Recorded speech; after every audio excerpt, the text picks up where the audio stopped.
Hello दोस्तों, स्वागत है आपका अपने चैनल आर्ट स्टडी क्लासेस में। आज हम ब्राह्मण साहित्य के अंतर्गत जितने भी हमारे वेद, आरण्य, ब्राह्मण ग्रंथ, स्मृति, पुराण, वेदांग, ये जितने भी हमारे जो इस पोर्शन में आते हैं, इस सारी महत्वपूर्ण जानकारी आज आपको इस क्लास में मिलेगी। अगर आप पहली बार इस क्लास में आ रहे हो तो please like, share and subscribe कीजिए, क्योंकि हम भी आपके लिए उतनी ही मेहनत कर रहे हैं जितने अदर टीचर्स करते हैं। लेकिन क्या है, हमें सही वो नहीं मिलता है मोटिवेशन। ठीक है, तो आप प्लीज़ इस क्लास को पूरी देखिएगा। ये हम यहाँ पे जानेंगे कि जो हमारे प्राचीन भारत के इतिहास में जो हमारे ब्राह्मण ग्रंथ, ब्राह्मण साहित्य के अंतर्गत जितने भी टॉपिक आते हैं, वेद, ब्राह्मण, पुराण, वो जो जिसमें हिस्ट्री का पोर्शन पूछा जाता है, उसके लिए यह महत्वपूर्ण क्लास रहेगी। हमारी पीपीएससी टीआरई 3.0 के लिए भी यह बहुत ज़्यादा इम्पोर्टेंट क्लास है। ठीक है, तो आज की क्लास स्टार्ट करते हैं। हमारा पहला है वेद। वेदों की कुल संख्या होती है 4, जिसमें हमारा सबसे पहला वेद है ऋग्वेद, दूसरा है यजुर्वेद, तीसरा है सामवेद और चौथा है अथर्ववेद। वेदों की संख्या पूछी जाएगी तो हमें क्या बताना पड़ेगा? 4। ठीक है, और सबसे प्राचीनतम वेद कौन सा है? ऋग्वेद, यह भी पूछा जाता है। और सबसे नवीनतम वेद अथर्ववेद। जहाँ संगीत की बात की गई है, संगीत की चर्चा कौन से वेद के अंतर्गत की गई है? सामवेद के अंतर्गत। ठीक है, और जहाँ भी टोना, टोटका आदि चीज़ें कही गई है, वो कौन से वेद के अंतर्गत की गई है? ये जादू टोने वाली अथर्ववेद के अंतर्गत की गई है। ठीक है, इनके उपवेद भी होते हैं, इनके ब्राह्मण भी होते हैं, इनके आरण्य भी होते हैं और इनके उपनिषद भी होते हैं। तो वेदों के अंतर्गत सारी जितनी भी चीज़ आती है हम पढ़ेंगे। और अलग अलग जो ब्राह्मण, अदर ब्राह्मण भी होते हैं, अदर आरण्य भी होते हैं, उपनिषद भी होते हैं, उनके बारे में भी पूरी जानकारी लेंगे। ठीक है, पहला हमारा है, क्या हो जाएगा हमारा? ऋग्वेद। ऋग्वेद, जो ऋग्वेद है हमारा ऋग्वेद, उसके अंतर्गत जो बात कही गई है, इसमें 10 मंडल होते हैं हमारे और 1028 सूक्त, और जो होती है 10,552 हमारी ऋचाएँ होती है, जिसे ऋचाएँ के नाम से जाना जाता है, जिसे पूछा जाता है। ऋग्वेद के जो पढ़ने वाले जो उनको क्या कहा जाता है? होत्र नाम से संबोधित किया जाता है।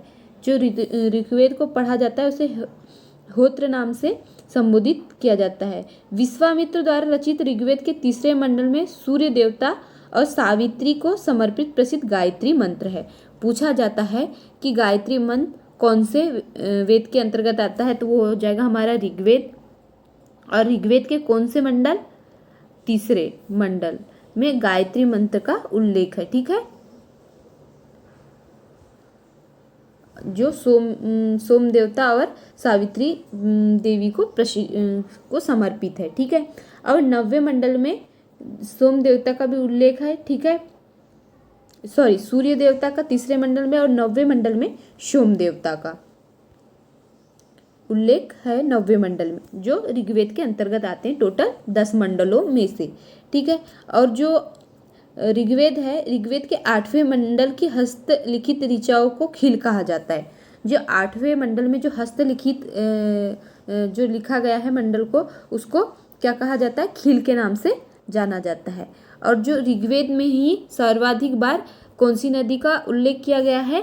सर्वाधिक बार सिंधु नदी का उल्लेख किया गया है। कौन से वेद में? ऋग्वेद में ही। ठीक है, और ऋग्वेद एक सबसे प्राचीनतम वेद है। यह भी पूछा जाता है क्वेश्चन, मतलब जो हमारे एग्जाम में जो क्वेश्चन आते हैं उसमें पूछा जाता है कि सबसे प्राचीनतम वेद कौन सा है। तो ये सारी जानकारी हमारी हो गई ऋग्वेद के बारे में। नेक्स्ट है हमारा यजुर्वेद। यजुर्वेद का जो उपवेद है वह धनुर्वेद है। ठीक है, धनुर्वेद यजुर्वेद का उपवेद है और ऋग्वेद का उपवेद है आयुर्वेद। ठीक है, यह स्वसर पाठ के लिए मंत्रों तथा बलि के समय अनुपालन के लिए नियमों का संकलन और यजुर्वेद कहलाता है। ठीक है, और इसमें बलिदान विधि का भी वर्णन किया गया है। यजुर्वेद में बलिदान विधि का भी जो है उल्लेख किया गया है। जो हमारे संगीत से जो संबंधित वेद है वो है हमारा सामवेद, और इसका जो उपवेद है वो गंधर्व वेद है। कौन सा? गंधर्व वेद गंधर्व वेद है, और जो अथर्ववेद है इसे टोना टोटका का वेद भी कहा जाता है, और इसी के अंतर्गत ये सारी बातें की गई है, और इसका उपवेद है शिल्प वेद। नेक्स्ट हमारा है ब्राह्मण ग्रंथ। ब्राह्मण ग्रंथ में कितने हमारे ब्राह्मण ग्रंथ है?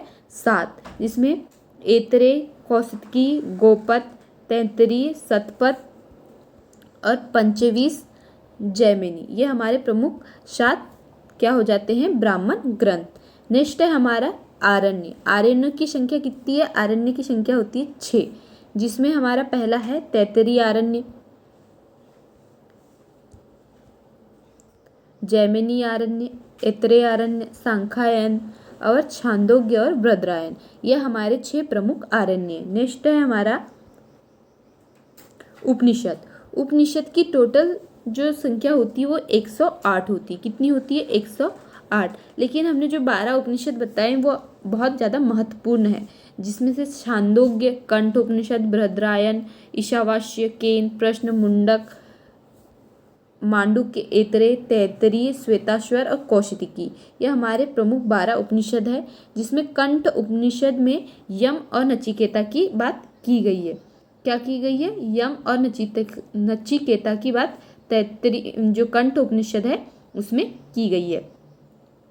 छांदोग्य उपनिषद में केवल 3 आश्रमों का ही उल्लेख है। ठीक है, ये बात बहुत ज़्यादा पूछी जाती है कि छांदोग्य जो उपनिषद है उसमें कितने आश्रमों का उल्लेख है? तो 3 आश्रमों का उल्लेख है।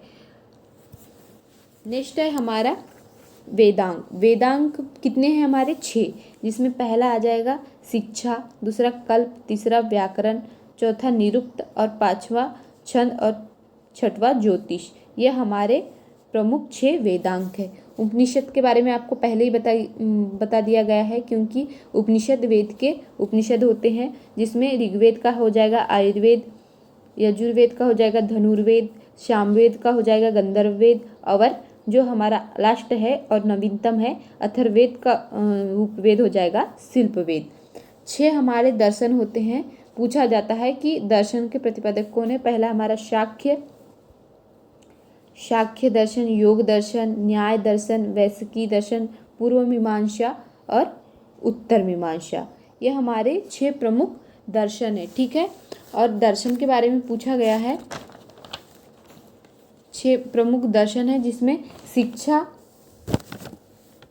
वेद के अंग है, और जिसमें हमारी शिक्षा और बाकी साख्य के प्रवर्तक होते हैं हमारे कपिल देव। साख्य दर्शन के प्रवर्तक है हमारे कपिल देव। योग के है पतंजलि, न्याय के है गौतमी, वैशेषिक के है कणाद या उल्लूक कहा जाता है। ठीक है, और पूर्व मीमांसा के जैमिनी है प्रवर्तक, और उत्तर मीमांसा के बादरायण। ठीक है, ये प्रमुख हमारे प्रवर्तक हो जाएंगे। नेक्स्ट है हमारे महाकाव्य। जो इतिहास में महाकाव्य बोला गया है, पहला है हमारा रामायण और दूसरा महाभारत। ठीक है, और अब हमारा बच जाता है पुराण। पुराणों की कुल संख्या कितनी है? पुराणों की कुल संख्या है 18। कौन कौन से होते हैं? विष्णु पुराण, भागवत पुराण, शिव पुराण, गरुड़ पुराण, ब्रह्म पुराण, पद्म पुराण, नारदी पुराण, मार्कंडेय पुराण, अग्नि पुराण, भविष्य पुराण, ब्राह्म वैवर्त पुराण, लिंग पुराण, वराह पुराण, स्कंद पुराण, वामन पुराण, कुंभ पुराण और ब्राह्मण पुराण और मत्स्य पुराण, ये प्रमुख हमारे 18 पुराण है। पुराणों की संख्या पूछी जाती है, कुल कितनी संख्या है? 18। नेक्स्ट आ जाएगा हमारा स्मृति। ठीक है, स्मृति हमारी कितनी है? 6, जिसमें सर्वाधिक महत्वपूर्ण स्मृति है मनुस्मृति। मनुस्मृति बहुत ज़्यादा इम्पोर्टेंट है। और 6 स्मृति कौन कौन सी हो जाएगी हमारी? मनुस्मृति, नारदी स्मृति, याज्ञवल्क्य स्मृति, पराशर स्मृति, बृहस्पति स्मृति और नेक्स्ट है हमारा कात्यायन स्मृति। ये हमारी महत्वपूर्ण स्मृतियाँ है। और ठीक है, और ये हमारी क्लास आज की बहुत ज़्यादा इम्पोर्टेंट क्लास है। प्लीज़ इस क्लास को अधिक से अधिक लोगों तक पहुँचाइए। लाइक, शेयर एंड सब्सक्राइब कीजिए। Thank you.